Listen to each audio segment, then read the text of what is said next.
Hello students, मैं Rekha Garg Maharaja Agrasen senior secondary school Hisar में हिंदी प्राध्यापिका हूँ। आज हम हिंदी व्याकरण के छंद विषय पर चर्चा करेंगे। इस वीडियो के बाद आपको होमवर्क भी दिया जाएगा जो स्कूल खुलने के बाद चेक किया जाएगा। आज हम पढ़ेंगे छंद क्या है, छंद की कौन कौन से अंग होते हैं, छंद के कितने प्रकार होते हैं एवं छंद को पहचानने का क्या तरीका होता है या हम छंद को कैसे पहचान सकते हैं। सबसे पहले हम छंद की परिभाषा करेंगे। छंद उस रचना का नाम है जिसमें वर्ण या मात्राओं की संख्या निश्चित होती है तथा यति, गति आदि का विशेष ध्यान रखा जाता है। छंद के दो भेद होते हैं, मात्रिक छंद और वर्णिक छंद। जिन छंदों में मात्राओं की गणना की जाती है उन्हें मात्रिक छंद कहते हैं। जहां पर वर्णों की गणना होती है उसे वर्णिक छंद कहते हैं। मात्रिक छंद आगे ये 3 प्रकार के हैं: सममात्रिक छंद, अर्ध सममात्रिक छंद और विषम छंद। सममात्रिक छंद सममात्रिक जिसमें 4 चरण हो और चारों में मात्राओं की संख्या बराबर हो, वहां सममात्रिक छंद होता है। जैसे हम उदाहरण में देखते हैं, ये चौपाई छंद है। यहां से लेकर यहां तक पहला चरण, दूसरा चरण, तीसरा चरण और चौथा चरण, 4 चरण है और चारों में मात्राओं की संख्या यदि बराबर है तो यह सममात्रिक छंद है। ऐसे ही अर्ध सममात्रिक छंद जिस छंद में 4 चरण हो तथा विषम पहला और तीसरा चरण, सम दूसरा और चौथा चरण, इन दोनों चरणों की मात्राओं की संख्या समान होती है। अर्ध सममात्रिक छंद में पहला और तीसरा चरण, जैसे पहला चरण, तीसरा चरण, इनकी संख्या समान होगी। दूसरा चरण, चौथा चरण, इसकी संख्या समान होगी। नेक्स्ट है हमारा विषम छंद। विषम छंद में 4 चरण होते हैं और चारों चरणों की मात्राओं की संख्या है वह भिन्न भिन्न होती है। जब हम ये पढ़ रहे हैं तो इसमें बार बार मात्राओं की बात आ रही है। जो मात्रा है, छंदों में मात्राएं 2 प्रकार की होती है, एक लघु और एक गुरु। हम अब पहले उसके बारे में जानेंगे। जैसे लघु मात्रा, एक मात्रा वाला अक्षर छंद शास्त्र में लघु कहलाता है, जिसमें एक मात्रा हो। और जो लघु है, लघु मात्रा के लिए इस चिन्ह का प्रयोग किया जाता है। जैसे कमल, यहाँ पर ए की मात्रा 1 लगेगा, यहाँ पर भी लघु मात्रा लगेगी, यहाँ पर भी लघु मात्रा लगेगी और तीनों मात्राएं मिलकर कितनी मात्राएं हो जाएंगी? 3 मात्राएं हो जाएंगी। इसके बाद आता है हमारा गुरु मात्रा। 2 मात्राओं वाला अक्षर गुरु कहलाता है, जिसमें 2 मात्राएं को हम इस चिन्ह का हम उसमें प्रयोग करते हैं। जैसे गीता, यहाँ पर गी बड़ी की मात्रा आई है, तो यहाँ पर गुरु लगेगा। यहाँ पर भी आ की मात्रा है, यहाँ पर भी गुरु लगेगा। और इसे 2 गिनेंगे, 2 और 2 कितनी मात्राएं हो जाएंगी? 4 मात्राएं हो जाएंगी। अब हमारा मात्रा निर्धारण के कुछ नियम हैं कि किस प्रकार से मात्राएं लगाई जाती हैं। जैसे पहला नियम है ए, ई, उ, री। अगर ये स्वर आए तो वहां पर लघु मात्रा लगती है। अगर दीर्घ स्वर आ, ई, उ, ए, ओ, औ अगर आए तो वहां पर गुरु लगती है। तीसरा हमारा है कि अगर कोई संयुक्त व्यंजन आ जाए, संयुक्त व्यंजन से पूर्व अगर लघु वर्ण भी है तो वह भी गुरु माना जाता है। जैसे कक्षा, यहाँ पर क्या है? संयुक्त व्यंजन आ गया, तो इससे पहले वाले पर भी कौन सी मात्रा लगेगी? गुरु की मात्रा लगेगी। ऐसे ही सत्य, यहाँ पर ये 2 व्यंजन आ गए तो इस पर भी क्या लगेगी? गुरु की मात्रा लगेगी। नेक्स्ट है हमारा ह्रस्व स्वर के साथ अनुस्वार हो तो गुरु मात्रा लगती है। अनुस्वार, अगर बिंदी अनुस्वार हो तो मात्रा कौन सी लगेगी? गुरु की मात्रा लगेगी। ह्रस्व स्वर के साथ यदि अनुनासिक चांद बिंदु हो तो वहां पर लघु मात्रा लगेगी। जैसे हम उदाहरण लेते हैं मंगल, यहाँ पर क्या है? अनुस्वार। अनुस्वार है इसलिए यहाँ पर कौन सी मात्रा लगेगी? गुरु मात्रा। यहाँ पर लघु, यहाँ पर लघु। यहाँ पर चांद बिंदु है इसलिए यहाँ पर कौन सी मात्रा लगेगी? लघु, लघु और यहाँ पर लगेगी गुरु। नेक्स्ट है दीर्घ स्वर के साथ अनुस्वार अनुनासिक हो तो गुरु की मात्रा ही लगेगी।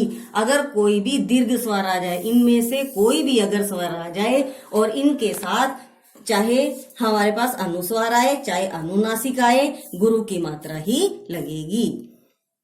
आगे है जो छंद है उसके अंग, इसके 7 अंग है। पहला है चरण।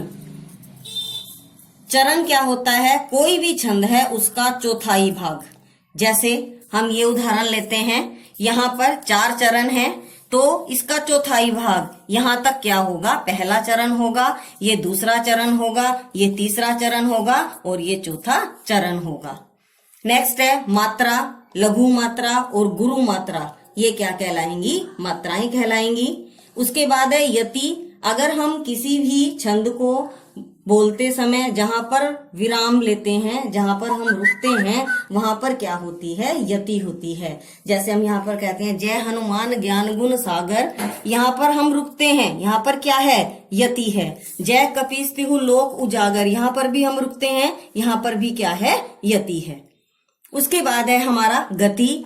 पढ़ते समय का प्रवाह ही गति कहलाता है। अगर हम किसी छंद को पढ़ते हैं, पढ़ते हुए जिस लय में हम गाते हैं तो वह क्या कहलाती है? गति। जैसे हम लय में गा रहे हैं जय हनुमान ज्ञान गुण सागर, जय कपीस तिहु लोक उजागर।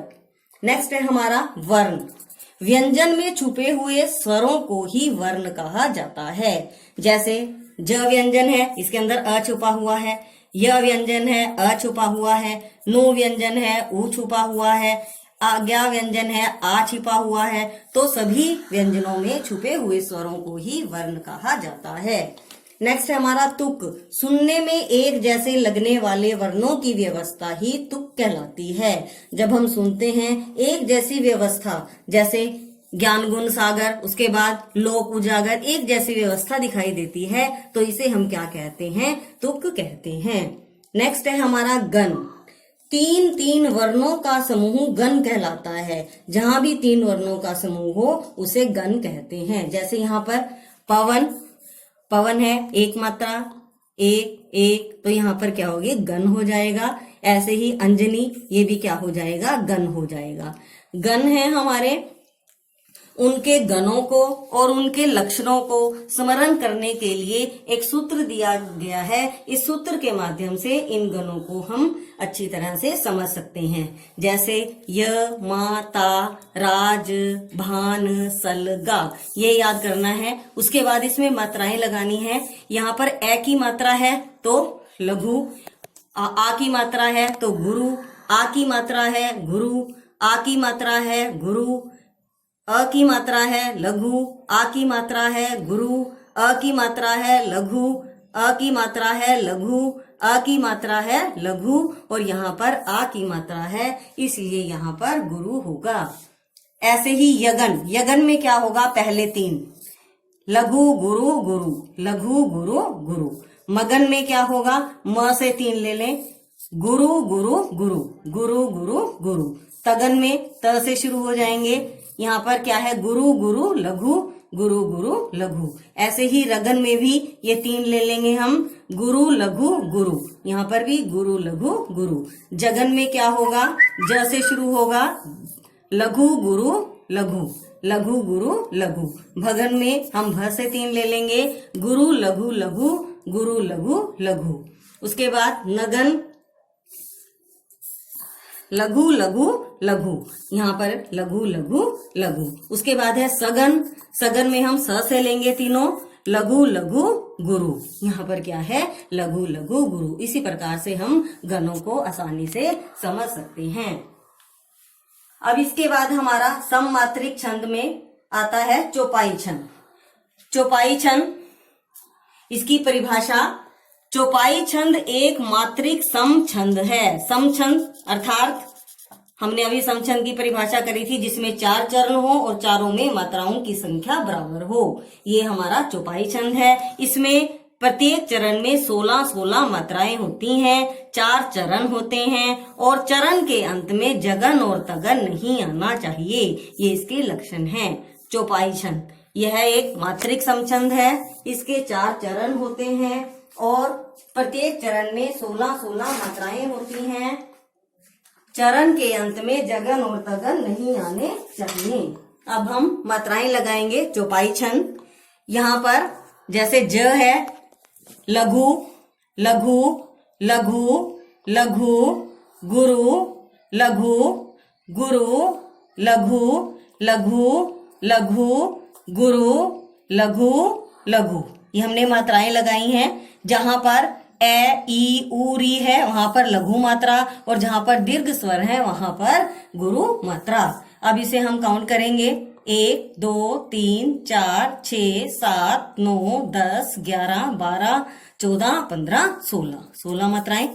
ऐसे ही हम अगले में लगाएंगे। लघु लघु लघु, गुरु लघु लघु लघु, गुरु लघु लघु गुरु लघु लघु।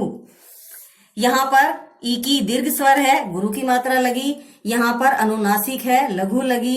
यहाँ पर ओ की मात्रा के कारण गुरु लगी। यहाँ पर भी आ की मात्रा के कारण गुरु लगी। अब इसे हम गिनते हैं। 1 2 3 5 6 7 8 10 11 12 14 15 16। यहाँ पर भी 16 मात्राएं हो गई। नेक्स्ट है गुरु लघु गुरु लघु लघु लघु लघु लघु लघु लघु, गुरु गुरु। जहां दीर्घ स्वर है वहां पर गुरु और जहां पर ए ई उ री आए हैं वहां पर लघु। अब इसे हम गिनेंगे। 2 3 5 6 7 8 9 10 11 12 14 16।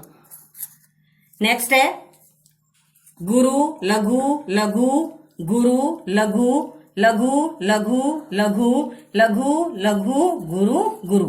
यहाँ पर अनुस्वार है तो यहाँ पर गुरु लगी है। ऐसे यहाँ पर संयुक्त व्यंजन है, संयुक्त व्यंजन से पहले भी क्या लगी है? गुरु की मात्रा लगी है। यहाँ पर आ की मात्रा, यहाँ पर आ की मात्रा के कारण गुरु लगी है। अब इसे हम गिनेंगे।